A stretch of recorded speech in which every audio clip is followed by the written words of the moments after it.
उत्तर प्रदेश सरकार ने जब मदरसों की जांच की तो तमाम ऐसे मदरसे सामने आए जहां पर विदेशी फंडिंग थी, यानी अलग अलग जगह से वहां पैसा आ रहा था। पिछली योगी वन की अगर बात करें तो अल्पसंख्यक कल्याण राज्य मंत्री मोहसिन रजा ने बहुत सारा काम किया था, बहुत सारे ऐसे मदरसों को चिन्हित किया था और अब एक बार फिर इस तरह के मदरसे चिन्हित हुए। हमारे साथ मोहसिन रजा हैं, उनसे जानेंगे। मोहसिन जी, जब आप मंत्री थे तब भी आपने हमसे बातचीत के दौरान कहा था कि ऐसे बहुत से मदरसे हैं, उन पर कार्रवाई भी हुई थी और अब 4000 मदरसे ऐसे सामने आए जहाँ पर विदेशी फंडिंग आ रही है। चिंता की बात है। देखिए, मैंने पहले भी आपको अनुभव याद होगा, जब हम लोग कार्रवाई कर रहे थे उस समय थोड़ा सा लोगों ने आपत्तियां भी की थी, हमारे विपक्षी दल के नेताओं ने, लेकिन ये देश की सुरक्षा से भी जुड़ा मामला है और हमारे अल्पसंख्यक के मुस्लिम समाज की शिक्षा से जुड़ा हुआ मामला है। लेकिन इस बीच में कहीं जो फंडिंग वाली चीज़ आ रही है, ये देश की सुरक्षा से जुड़ा मामला है। इसलिए जब हम लोगों ने जाँच की थी तो उसी समय हमने लगभग 7000 ऐसे मदरसे थे जो ना पोर्टल पर थे, ना जिनका कोई लेखा जोखा था और वो चल रहे थे, तो उनको समाप्त किया गया था। हम इसीलिए मदरसा पोर्टल लेकर आए थे, हमने शिक्षा को आधुनिक किया था, कंप्यूटरीकरण किया था। लेकिन उसके बाद भी लगातार ये चीज़ें चलती रही, क्योंकि ये सारी चीज़ों में गड़बड़ी जो है वो समाजवादी पार्टी और बहुजन समाज पार्टी की सब सरकारें थीं।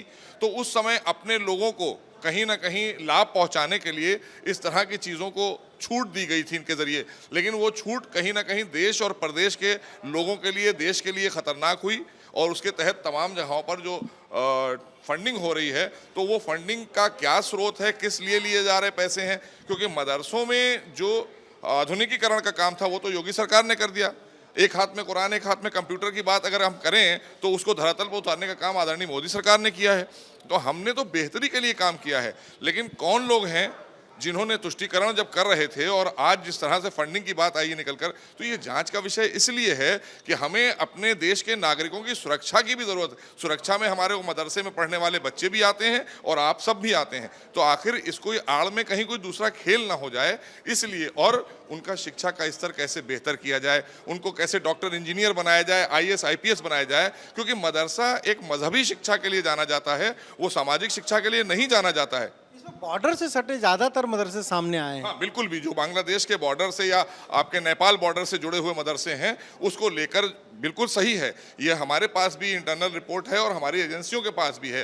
तो ये ज़रूरी है कि हम प्रदेश के लोगों की सुरक्षा और देश की सुरक्षा से कोई जो खिलवाड़ करने वाले लोग हैं उन पर हम अंकुश लगाएं, उनको चिन्हित करें और कार्रवाई होगी इन पर भी। बिल्कुल कार्रवाई होगी। जो भी मदरसे इस तरह के चीज़ों में लिप्त पाए जाएंगे और जो भी उनके प्रबंधक या जो भी जुड़े हुए लोग कहाँ से पैसा ला रहे हैं वो सब बताना पड़ेगा, और जो भी लोग उसमें लिप्त होंगे उन पर कार्रवाई होगी। और मदरसों का आधुनिकीकरण करना, उनको आगे बढ़ाना, बच्चों को कैसे मुख्य धारा में जोड़ना, ये काम भारतीय जनता पार्टी कर रही है। एक सवाल ये, निकाय में बहुत बड़ी जीत बीजेपी को मिली, अब आप लोग लोकसभा चुनाव की तैयारियों में जुट गए, मिशन 80 की बात बीजेपी कह रही है। आज कांग्रेस ने भी अपना मंथन किया है, उनका परफॉर्मेंस ठीक नहीं रहा। अब देखिए, मुझे लगता है कांग्रेस को सिर्फ मंथन ही करना होगा, कार्य तो भारतीय जनता पार्टी कर रही है, हमारा एक एक कार्यकर्ता कर रहा है। हम 125 करोड़ लोगों के लिए समर्पित हैं आदरणीय मोदी जी के नेतृत्व में। जिस तरह से 9 वर्षों का कार्यकाल आपने देखा है और देश की जनता का विश्वास, और उत्तर प्रदेश में आदरणीय योगी सरकार ने जिस तरह से काम किया है, उसके विश्वास का परिणाम आपने निकाय चुनाव में देखा है। तो आने वाले समय में 80 की 80 सीटें उत्तर प्रदेश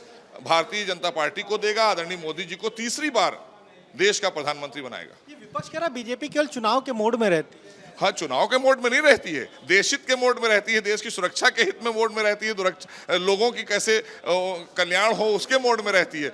आप चुनाव के मोड में जब आते हैं तब आपको समझ में आता है कि चुनाव के मोड में रहती है। हम तो हमेशा ही देश हित के और देश की सुरक्षा के और देश की रक्षा के मोड में रहते हैं, ये उनको मानना चाहिए। हम चुनाव इसलिए चुनाव नहीं लड़ते हैं कि हमें सत्ता में आकर आपकी तरह लूट करनी है, हमें जनता की सेवा करनी होती है। सत्ता हमारे लिए सेवा का माध्यम होता है।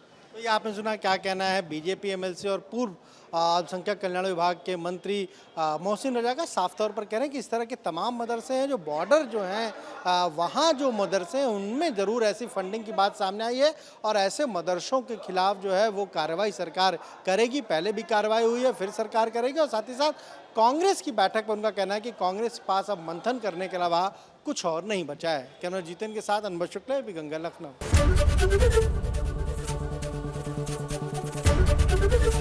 ABP गंगा, खबर आपकी, जुबान आपकी।